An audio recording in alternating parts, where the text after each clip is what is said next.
بسم الله الرحمن الرحیم. ټولو مینوالو ته سلامونه.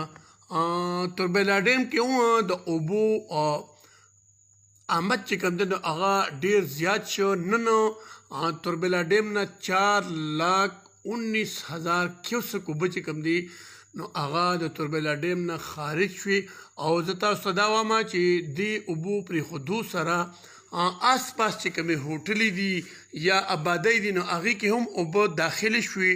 او یو اهم خبر زه تاسو سره بل هم شیر کوم چې په توربیلا ډیم کې هم ایمرجنسي ولګېده او آینده 48 غنټې چې کومې دي نو ویل کېږي داسې چې دا ډېرې اهمې دي او توقع دا ده چې یو سیلابي ریله به چې کوم دی نو توربیلا ډیم متوقع ده.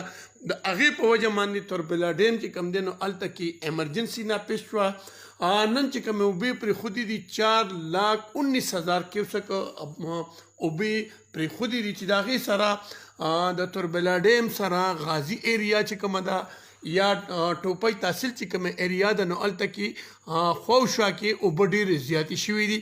نو عوامو ته اپیل دی چې مهرباني وکړئ تاسو د دې سیند په غاړه مزه کومې چې دا علاقې دي مطلب دا دی چې ګله ده بټاکړه ده پونټیا ده زروبۍ ده هند دی کیا ده کبل دی دغه ټولې علاقې چې کومې دي نو مهرباني وکړئ تاسو دلته څاروي هم مه پرېږدئ.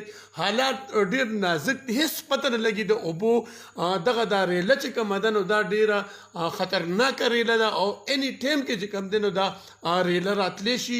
نو په دې وجه باندې توربیلا ډیم کې هم هغې ایمرجنسي ولګوله. آینده 48 غنټې چې کومې دي دا اهمې دي.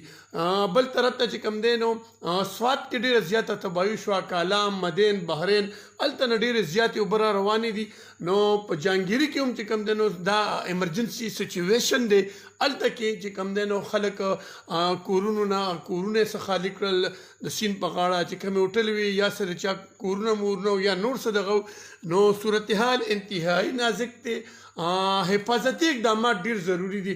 نن زمونږ چې کومه ریسکو والا دي ضلعي انتظامیه ده پولیس والا دي د صوابۍ هغوی بله خلک چې کوم دی د هند بیلې نه راوباسه. دغسې د نورو بیلو کې چې څومره خلک دی که هغه میانو والا نیسلو والا دي که څاروو دغه والا دي فوري طور باندې هغوی له پکار دي چې هغوی راوځي. حالات ډېر خطرناک طرف ته روان دي. ما خو تاسو ته ووایي چې 48 غنټې چې کومې دي آینده هغه ډېر اهمې دي او کیدای شي چې یو غټه د اوبو ریله چې کومه ده نو په توربیلا ډیم کې متوقع ده. نو ظاهره ده چې هغوی به بیا سپیلوي چالو کوي ټنډیلونه به کولاوي دغسې غازي بروته بیراج چې کوم دی نو هلته به هم اوبه هغوی دا کوي. نو عوامو له احتیاط پکار دی. د عوامو جان چې کوم دی نو هغه موږ ته عزیز دی. صورتحال انتهایی خطرناک طرف ته روان دی. ډېر بارانونه وشول او الله پاک دی خیر خیریت باندې چې کوم دی نو دا ریله تیره کړي.